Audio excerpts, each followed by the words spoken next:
Hey everybody, welcome back to the channel. I'm Tennessee Fats, and today we're doing another obscure Conan miniseries review. Now, lately we've been talking about a lot of the Doldrum years stuff, and Marvel, you know what I mean when I'm talking about the Doldrum years. I think we're all on the same page here. We're talking about those late 90s issues, and it's funny, I was out in Montreal this week, and I met a fellow at a shop out there, and we were chatting about it, and the analogy and the idiom I think that he made was perfect. He said, those were the years where Marvel was really trying to turn Conan into an image character.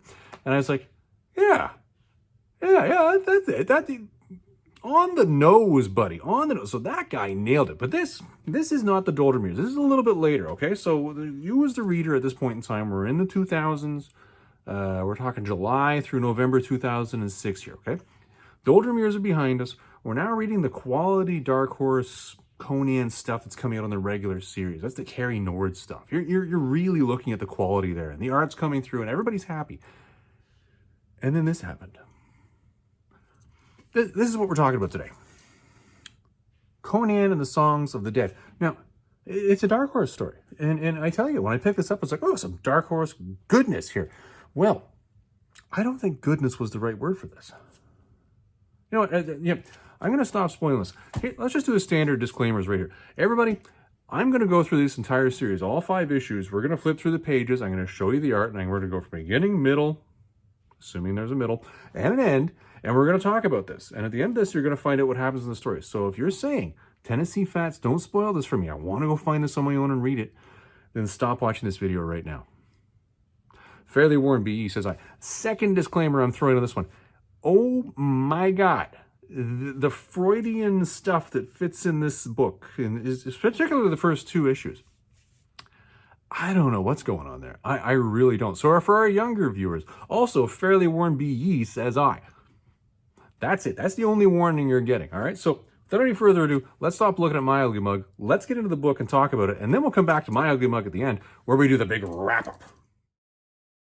And we're back. All right. So as I mentioned earlier, this is non-canonical. So for those of you who don't know what non-canonical means, let me just throw this down for you. This is a big book of Conan, all right? This is the one that I use that has all the Robert E. Howard material that he wrote during his lifetime in it. This is the stuff that I look at and say, okay, this is really canon, okay? You want to know what Robert E. Howard wanted to write about Conan the Barbarian? Well, then read what he wrote about Conan the Barbarian. Just saying, that's probably the best way to get it. Now, there have been a lot of other pieces of work that have come out which have really built on that. I think there was a lot of stories that were probably put out. Well, I'm not going to bias you guys with my opinions about what years I think there was quality stuff and not quality stuff. Comic book wise, I think Marvel did a pretty good job with their stewardship of it throughout the 70s, probably throughout most of the 80s, even when you're getting to the point where you're losing that original series up into the, 250, 275? I don't know.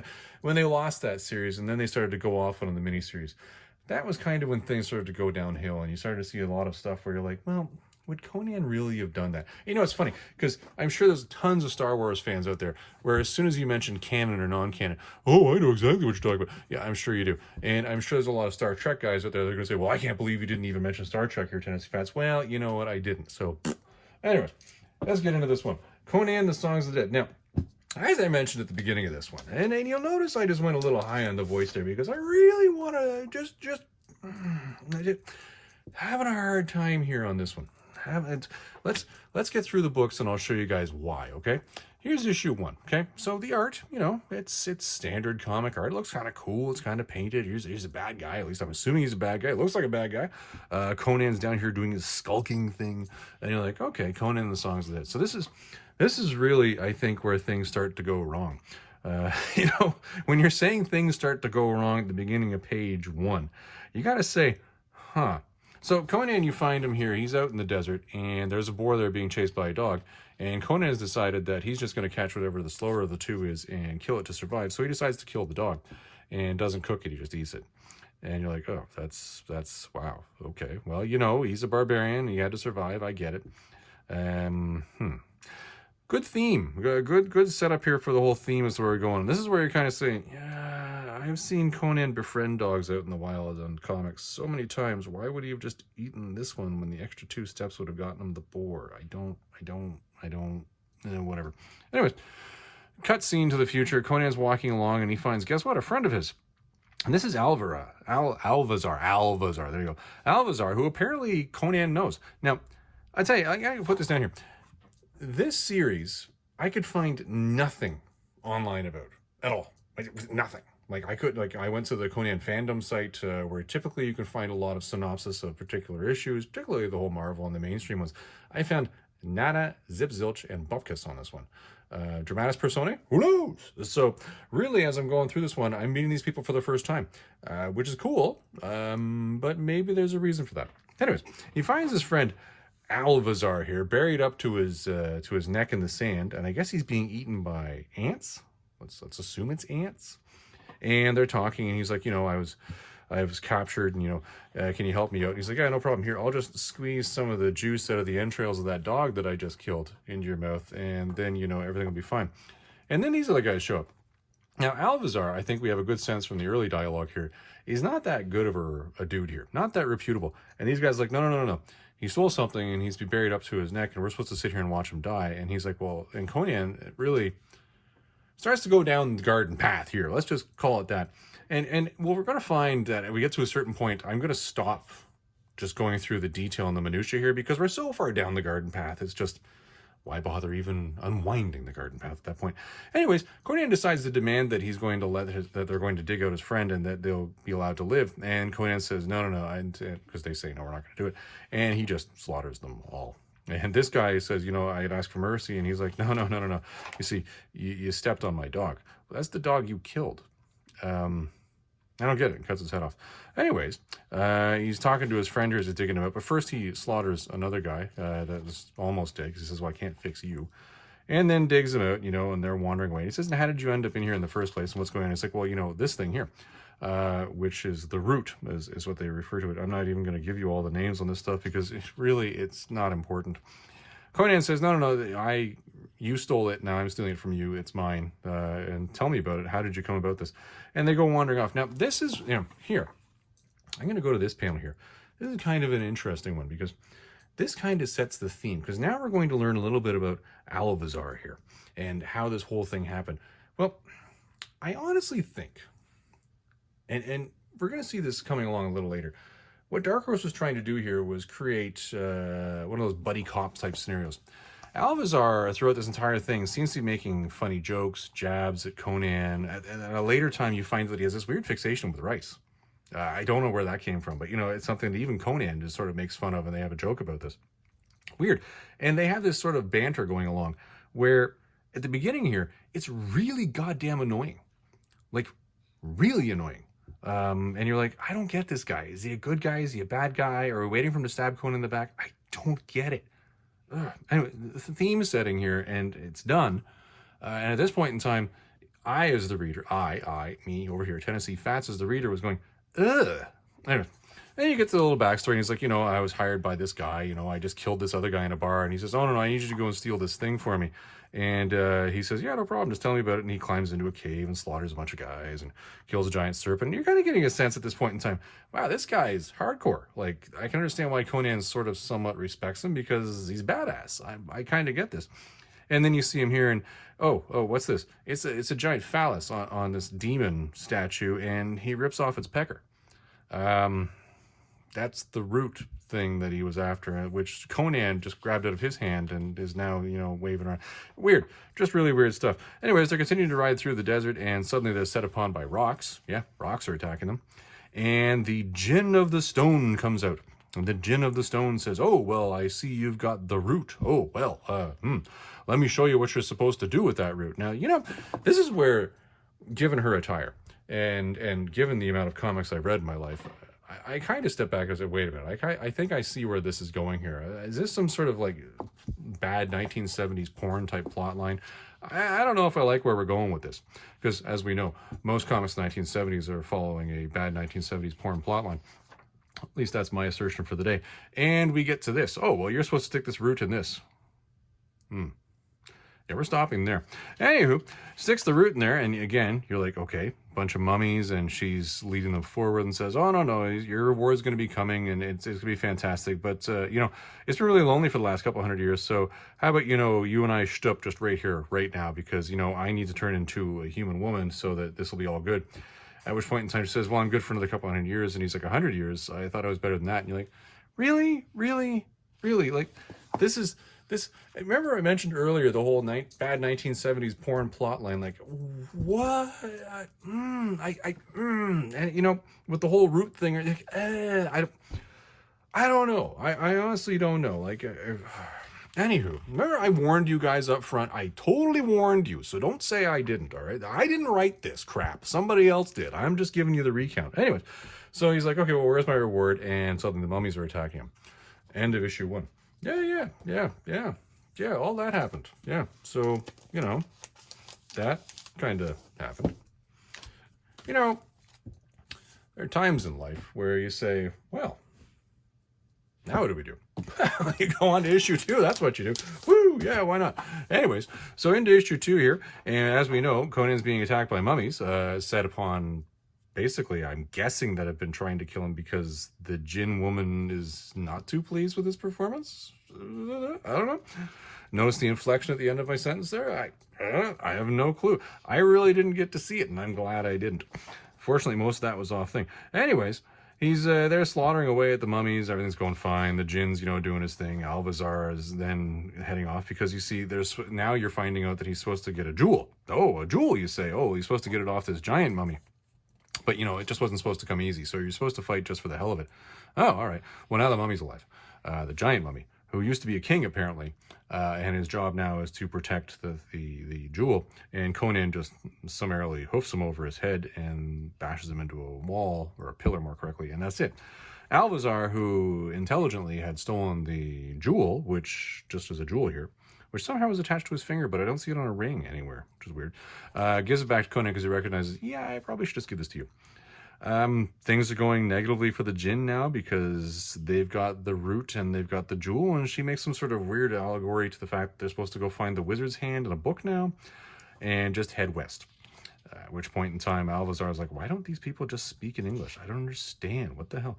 And they decide to head west, and that's pretty much it. Yeah.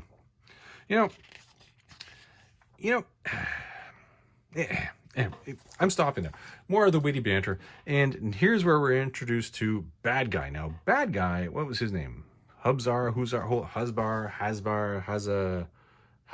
can't even remember his name. Oh my goodness. What the heck is this guy's name? You know, it's funny. I don't even have his name written in here. I actually know where I found his name. I found his name when I got all the way back to issue 4 or 3. Anyways, we're going to get to it. Anyways, he's a bad guy. Yeah, that's all you need to know at this point in time, because guess what? You don't even get his name here. Yeah, that's weird. Anyways, he's a little miffed that Conan's riding off into the desert and the Jinn has betrayed him, because apparently the Jinn works for him, but at the same time just gave away the stone to Conan and told him to go west. So he animates a whole bunch of dust monsters out of the blood of one of his minions that was mouthing off at him that he decided to just summarily kill, and sends them off into the desert to go and get the bad guys. In his case, the bad guys being Conan and Alvazar. At this point in time, Conan and Alvazar have run into a caravan and saying, hey, you know what's a great idea? Food and water. And they go up to talk to the caravan. This guy's being a little mouthy, and Conan just cuts his head off. Now, again, remember earlier I mentioned the whole point of him, you know, that tone was really set way back there at the beginning of issue 1, which is over there, by the way. But, you know, way back in the story of page 1, issue 1. I know Conan is hot-headed sometimes. I know he can be a dick. Typically, if somebody's mouthing off at him, he'll punch them, he'll do something. I haven't seen him really go this route of just slicing somebody's head off before. That's new. Anyways, so he heads into the party, or the party being the caravan, and him and his friend promptly decide to get completely shit-faced until they're set upon by the monsters that, bad guy sent after him. Well, there you go. There's issue 2. Not a lot of content there, other than the fact that Conan got a stone away from a mummy. We met the bad guy, without a name, apparently. And then we went out and basically slaughtered the head of a caravan to just move in there. So let's just steamroll along to issue number 3.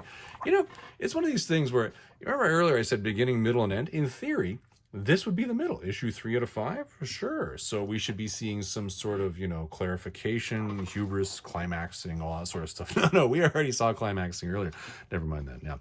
Anyways, okay, so dust monsters are setting upon the caravan. Pretty much everybody's dying. Alvazar seems to be doing good, but two people sticking around that are actually fighting with Conan also doing not so bad. And they're like, yeah, there's some sort of wizardry going on here, because they're looking into the eyes of one of the things, and there it is, and there's people looking at him. Hey now. And then everything turns into dust and wizardry. And Alvazar heads off to get completely shit-faced. I respect that. And it's going well. Conan continues to head off with the caravan. They're continuing west because that's the direction the caravan's going in. And here we have bad guy, not particularly happy. And again, not getting his name, but he's now mouthing off at the djinn that stooped with Conan earlier.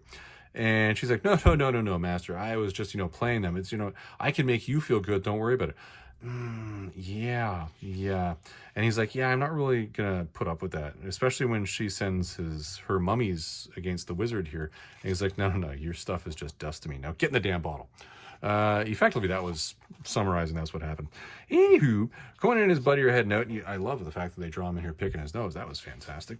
And they are camping. But over here, you did have a discussion between them. Like, hey, did you notice that one of those two warriors that was fighting with us was a woman? Like, really? No, I didn't notice that. Anyway, bad guy here talking with his crony, and says, I need somebody to help me get the root and the stone away from these guys, because why do I have to do everything by myself? Because I'm the bad guy. I shouldn't have to. At which point in time, he reaches inside his crony and turns him inside out into a giant rat dog thing. I don't know. And sends them off. Conan decides to confront the lady that actually fought with him and rips the mask off to find out, well, no, that one is actually a man. It's a man. Anyways, the other one, however, is a woman, so their instincts were correct. Alvazar makes some snooty comments, and she says, I'm this warrior priestess class thing, and that's my protector, and it's my job to make sure that the book that the wizard and the prophecy doesn't get into the hands of the wizard, and you two are in the prophecy because you're supposed to come out here and then lead him to the book, so I'm here to stop you guys.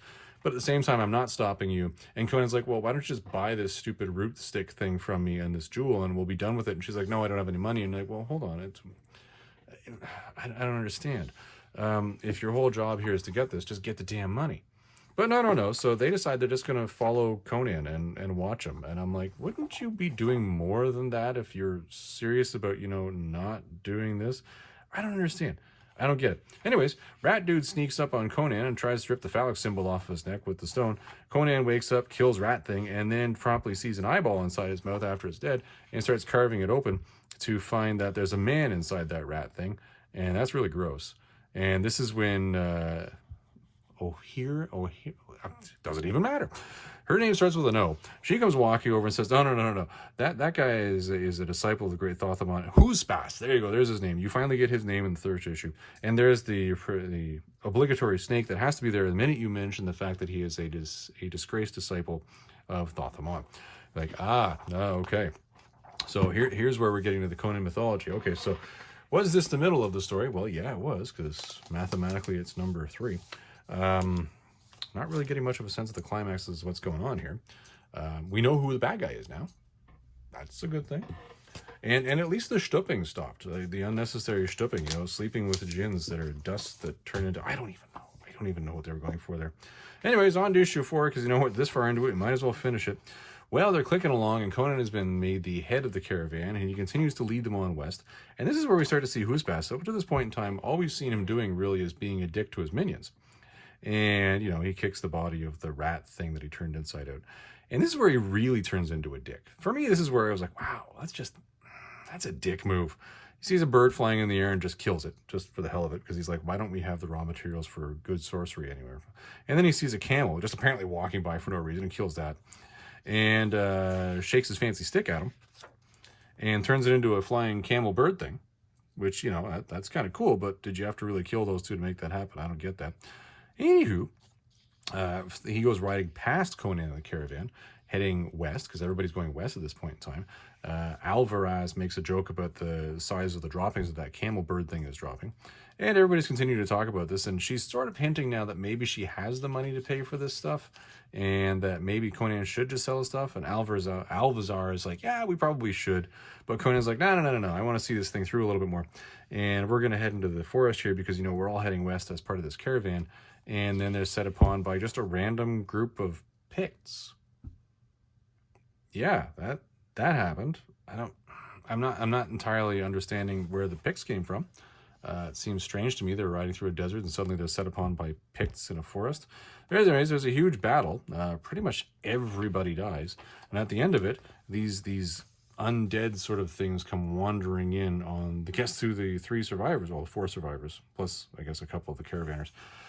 These guys come in out of nowhere, and they're not killing everybody, and they're just curious about the magical items that are on Conan. So anyways, they lead them away. Conan's thinking, okay, well, if these guys are curious about it, maybe they're going to lead me to this book thing that everybody's telling me I got to go get my hands on. It leads down into an underground cavern, and the guys are staying away from the fire. They're like Morlocks. And the first guy, the protector of this lady over here, decides to touch this book and just promptly gets sizzled. And that's just the end of him. And now we're just down to the three. And again, we have a reference to the fact that these Morlocks don't seem to like fire, and the torch is going out. Oh no, the torch is going out. Oh. So, we know bad guy flew past him and he's in the forest somewhere. We haven't seen him in this particular issue, other than the fact that he made a giant flying turkey camel. They're underground with a bunch of worm things, and we've only got one issue left. So let's just finish this bad boy off, shall we? Yeah, why not? Anywho, Songs of the Dead, issue number 5. Cover art staying the same the whole way through. Well, lady here throws off some sort of crazy spell and burns, I guess, her cloak to make a fire to keep the bad guys back. And Conan at this point in time decides to get a little bit smart, and he's like, no. I want this whole book, and we're going to get this. But this whole mask here thing, see the mask on the front there? Well, you see the whole mouth position of that. I think we all know where this is going. We're getting a return to the bad 1970s porn again. And Ka-Chunk, well, you can see what's going on here, guys. Thing opens up, and Conan's like, oh, so I'm supposed to put this jewel thing, which now is a dark stone that's wrapped up in leather, onto this paper, and that's supposed to do something? And she's like, hey, you should totally do it. And he's like, And she's like, yeah, the power would totally be ours. And you're like, wait a minute. Weren't you the one telling me that nobody should have this book? Let's start to look at you with a little cockeye here. I'm not entirely sure about that one. Anyways, how about we all rip our clothes off so I can see your boobage, and we're going to wrap this thing up in our clothing and touch it with my sword, because it can't kill my sword, and then we'll just get out of here, because I'm not touching it. It's wrapped up in stuff. Well, he's completely naked at this point in time, and Alvazar starts making all sorts of comments about his schlong boner, which was kind of funny. Again, throughout this thing, Alvazar has been making some funny comments. And, earlier on I said, issue 1, not really liking it. As we're moving along here, I'm really hoping Alvazar actually survives this. Typically in a Conan story, Conan's the only one that walks away from the whole adventure at the end of it. And this one, I'm kind of, at this point in time, hoping Alvazar is the one that's making it out of here. Anyways, Conan decides to throw the entire thing down of the potion, the fiery potion that, what's-her-name was using, and so fire, to basically kill all of the underground Morlocks. Again, bit of a dick move, because, they weren't really doing anything. Anyways, they loot the corpses of everybody that was killed in the battle earlier with the Picts, so they have some clothes again. And then they find out that all the Picts and everybody else have been reanimated by Huspas, who's now coming running around, because he's off of his giant turkey camel. And it's basically going to be a battle royale while they're fighting zombies. And it gets to a point where things are going okay, but things don't go all that well. Conan decides to irk him in the back here with a spike, and you're thinking, okay, that's a bad thing. And then lady here comes running in, and she's like, no, I'm going to handle this, because she knows this whole prophecy thing. Well, the prophecy thing is that only his hand can touch the scroll. So she lops off his hand and heads over and says, yeah, I'm going to do this, and start going through the scroll. Well, this is where he actually throws some sort of power at them and blows them away, like literally just blowing them away, and then uses some lightning to cauterize his cut off hand, which is kind of a smart move, and continues to tell the bad guys, the corpses, to attack and kill them. And this is where Conan's like, okay, you know what? We're going to break this black magic out here. Conan's saying, hold on, we're going to break out this black magic here. I think you all see where I'm coming with that one. Anyways, they decides to throw the stone on there. It brings this elder god thing back to life. And of course, she is the one who's actually doing this, because she's using the wizard's hand to move the pages around and what have you. And he's like, no, you're supposed to be working for me. I'm the good guy, right? Like, I'm the one that brought you back. And it just myrtleizes him. And she's like, oh yeah, all the power is mine. Conan's been watching all this in the background going, yeah, that's not a good idea, and just decides to cut her head off. Yeah. And then Conan's like, no, this is my book, not your book. And, only the wizard's hand can touch this? Well, if I just rip the book, is it also going to kill the monster? And guess what it does? Well, that was lucky. Yeah. Anywho, and then Alvazar and Conan just wander off to, go get some rice and have a good time. See, and eat rice right there. And the stone gin is stuck in that jar that Huspas threw in earlier. That's the end of the story. Yeah, yeah, yeah. So, that happened. Remember earlier on I said that, we're going to cover the beginning, middle, and end. Well, it had a beginning. I don't really know that it had a middle. It definitely had an end. Yeah, enough of the rambling through the story, because the story is very much a rambling story. Let's get back to this and wrap this up, shall we? All right. Let's get back to this.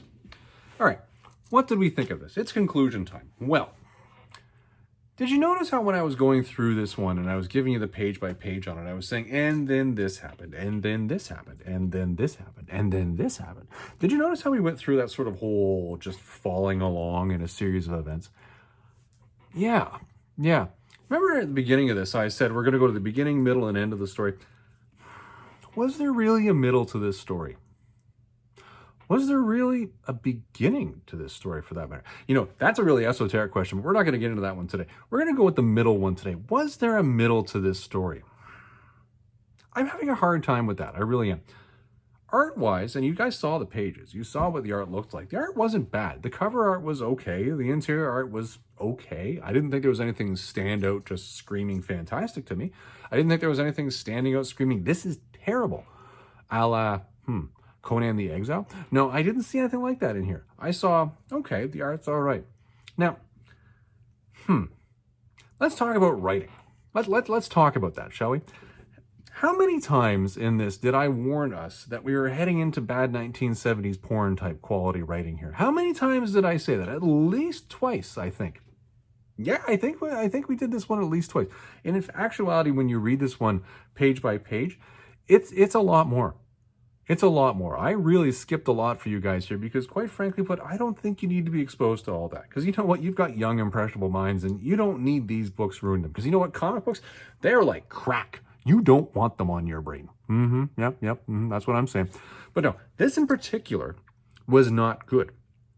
I think that goes without saying. The writing in this one was, not good. Yep. I think that's politely putting it out there. I don't understand why. I'm looking at the books here, and as I'm looking at them, you can't see this. You see, you can't see the emotions behind my eyes, and the emotions back here are disdain. There's hurt going on there. There's a lot of unreconciled aggression. It's just, I don't understand. I really don't know why we started this off with just weird Conan just being an ass. I don't understand it. It's very much Conan being the bully that most of us would never want to see Conan being, because Conan generally is fairly level-headed. We never see him just aggressively being the aggressor for no apparent reason. That's not a character any of us would like to know or like to be around. But you have him right off the bat killing a dog and eating it when he could have just as easily... Now, I'm not saying dogs are better than pigs, but I'm just saying, when you've got a character that's been known to have a past where he hangs out with dogs, he works with dogs, he gets dogs, why would he choose to kill the dog? Why would you choose to kill all of those poor soldiers that were really executing Alvazar for cause? Like, literally, he wasn't a good guy. Why would you kill the leader of the caravan just because he's mouthing off saying, like, I don't know you, I don't trust you, I don't like people I don't know and I don't trust? Totally valid statements, but you just sliced his head off. This is not the Conan that we read. This is not the character that would continue to sell comic books, and this is not what really should be being put out in Conan comics. Because if that's going to happen, what's going to happen is people will just stop reading it altogether. Period. And this was only 5 issues of a miniseries, but honestly, if they ever tried to make this character that they designed here into a longer thing, it would not last long. It would end very quickly. This is actually getting pretty close to going back to what the doldrum years were, which was that wonderful idiom that I heard earlier this week. Are you trying to turn Conan into an image character? I don't understand. I don't know. Anyways, the writing, no. The writing overall was not good. But there's a saving grace to this. The saving grace.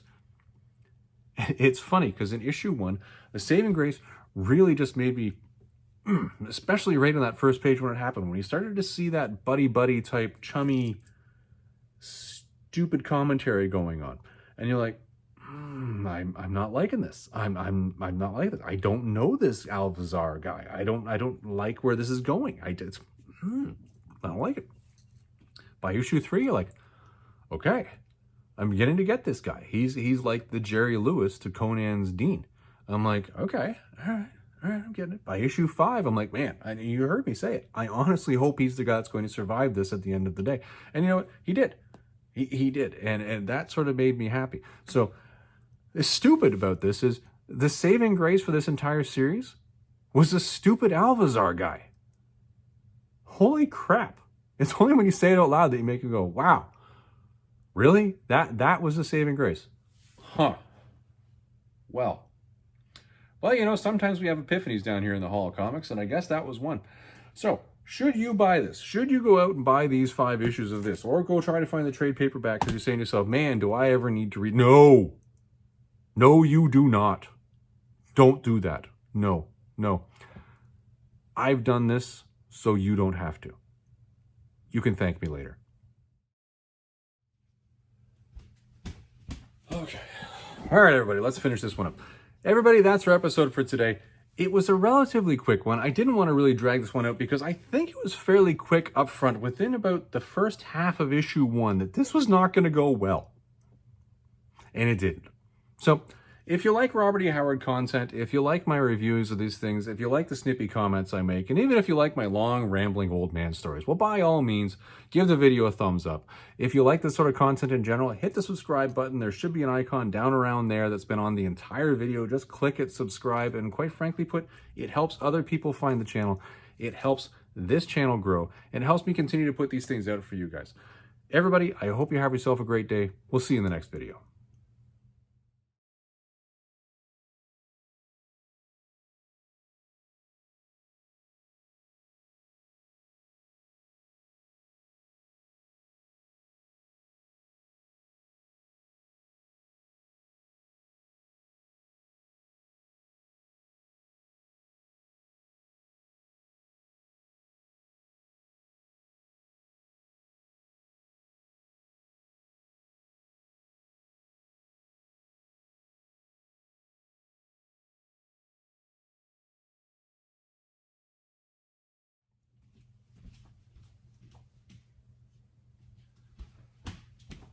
All right.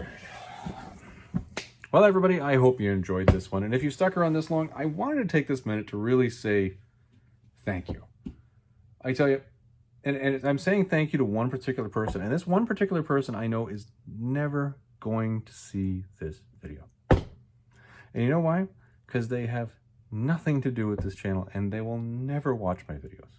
Not in a million years. And you know what? I'm entirely fine with that.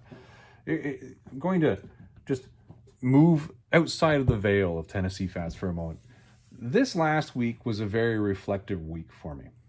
And I'll tell you why. I had a milestone anniversary in my married life this week. For those of you who have noticed, yes, I do have a wedding ring on my finger, and I am married. And I'm very lucky to have been married for as long as I have. For any of you who've listened to my rantings, you know I ramble a lot. I really do. And I'm good at it.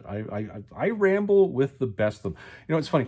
As a child, and here's the aside for today's post credits, and this is actually one of the funnier parts that you might get a kick out of. If you do, then congratulations on catching the deep cut here.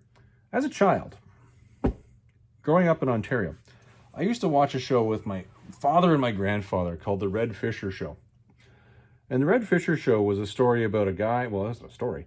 It was a guy who basically traveled around Ontario and shot his show, I think in Legion Halls, where he would take a screen and project 8mm old fishing reels on it. And he'd sit there with his fishing buddies and they would retell these days where they'd gone fishing, and they'd ramble for hours if you let them.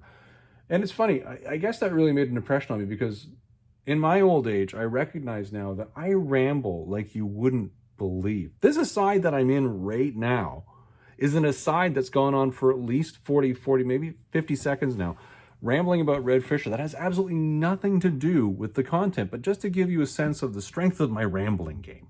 I've got the old man rambling down pat. Anyway, my wife has been with me for a substantial number of years. And I will give this to you fellas out there, because I know that my audience is 100% male based on YouTube analytics that are spat out at me on a regular basis. And I know that you fellas watching these videos are roughly around my age. And what I would warn you here is take the time to appreciate the people around you. Really, you should. My wife has been with me for a long time. The fact that she has tolerated my stupidity this long, and it really is my stupidity this long, and has borne 2 beautiful children with me, and has helped me raise them, is something that I'm incredibly thankful for. And I say this, and I'm putting this on the end of this video, knowing she will never see this content. Not in a million years. She has no interest in watching any of my videos because I think she gets enough of my rambling on a daily basis. So why in God's green earth would she want to watch a video of me rambling about it? But honestly, to her, I want to say thank you. You've made me incredibly happy for a long time, and I hope that I'm able to make you incredibly happy for another long time. And for those of you out there who have a significant other, and if they're in your life and they're supporting you in doing things like this, like the Hall of Comics, if you've got something like this going on in your life and your spouse or partner has stuck with you this long, take the time to thank them. Do it. They deserve it. They might not thank you in return, but this isn't about receiving. That's it. That's my old ramble for today. Everybody, have a great day.